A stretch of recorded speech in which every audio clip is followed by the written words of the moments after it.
Audit initiated. The clinical audit, Chapter 21 Service Protocols. Today, we're skipping the fluff and going straight after post-handover service bottlenecks. Welcome to a clinical audit of your operational protocols measured exclusively against Chapter 21 standards. Let's find out exactly where your service operations might be failing. So here's your first scenario. We're interrogating that critical operational shift from initial project deployment to long-term care. Picture this. The installation is totally finished, the systems are fully verified, and a corporate boardroom has been formally handed over to the client. The stakes have just shifted from construction straight to uptime. Now, following that formal handover, what exact contract commits an AV firm to long-term, scheduled system checks? The correct answer here is exclusively the service agreement.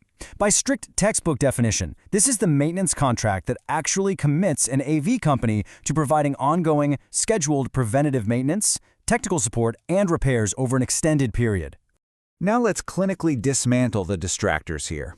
A construction change directive? Well, that describes an owner-driven command that happens during the active installation phase. What about an opinion of probable cost or a project scope baseline? Those are early-stage budget and scope tracking tools. They belong strictly to the pre-sales discovery phase. Honestly, trying to use them to manage long-term service is literally like using a blueprint to fix a leaky faucet. They have absolutely zero relevance here, so they completely fail the audit. Okay, let's dive into our next major bottleneck: infant hardware mortality. Imagine an integration team commissions a brand new digital signal processor in a lecture hall. 3 weeks later, that DSP completely loses power due to an internal component defect. How is this specific failure typically repaired or resolved under standard operations? If we track the exact infant mortality timeline, the bottleneck really reveals itself. Installation happens on day 0, system sign-off is week 1, and then a sudden internal hardware failure strikes right at week 3. This timeline is precisely when these specific factory defects tend to present themselves out in the field. So what's the fix? The textbook resolution protocol mandates the manufacturer's warranty. This is your primary financial and logistical mechanism to repair or replace a new AV device that fails within those first few weeks after installation due to factory defects. It's absolutely crucial because it protects both the integrator and the client from absorbing those direct hardware replacement costs. Now, the really important point here is understanding the boundary between hardware and workmanship. While the manufacturer's warranty obviously covers the physical equipment, standard system warranties, which cover the integrator's actual installation materials and their workmanship against failure, well, those typically last for an initial period of 6 to 12 months post-installation. Let's quickly deconstruct the other choices for our dead DSP scenario. Why can't we just resolve this under a preventative maintenance labor log? Simply put, because that incorrectly applies scheduled uptime labor to an unexpected, catastrophic hardware failure. What about submitting a request for change or an RFC? Nope, that's an administrative tool used to alter an active installation contract, not to fix broken gear. And internal overhead profit markup? That's just internal business pricing math, certainly not a repair mechanism. Every single one of these fails the audit. All right, let's shift the audit over to the help desk. You receive an urgent phone call from an end user, and they state that the audio reinforcement system in the main auditorium is, quote, not working properly. It's an active failure. What is the absolute, non-negotiable first step the technician must take to address this report? We call this the strict intake mandate, and the sequence here is absolute. Step 1, obtain detailed symptom information. Step 2, narrow down the potential cause based on that data. Only then do you unlock Step 3, initiating physical troubleshooting or travel. Data collection has to come before action, always.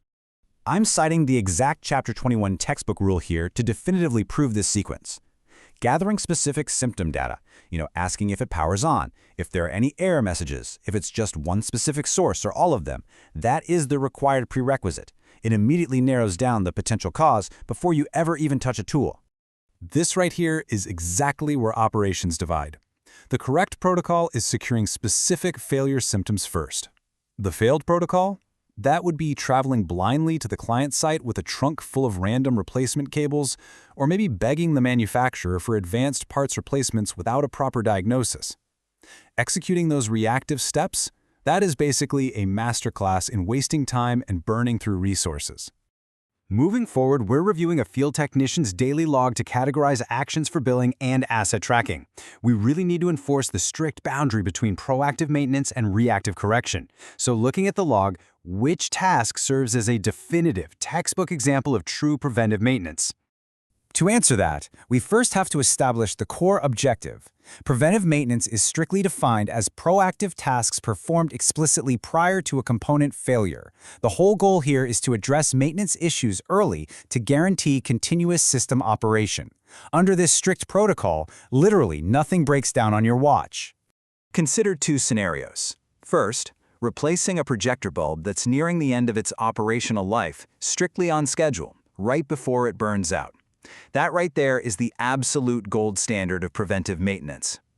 Second scenario, replacing system cabling that is actively causing audible static in the room. Because that cable has already failed and compromised the system, that is strictly corrective maintenance. Let's clinically categorize the rest of this daily log. The scheduled bulb replacement, that passes the preventative audit with flying colors. The static-causing cables, they fail. That's a corrective fix. Now, what about upgrading a display to a higher resolution to meet new client needs, or maybe upgrading control system programming to address newly integrated components? Well, both of those fail the preventative audit too. Those are functional system upgrades, not maintenance routines designed to prevent an impending breakdown. Which brings us to the final clinical challenge of this explainer. I want you to look closely at your own service dispatch board. Are your operational protocols actually aligned with strict Chapter 21 standards? Or are you simply executing delayed corrective tasks and disguised system upgrades and just billing them as preventative maintenance? Review your agreements, strictly enforce that intake mandate, and audit your execution.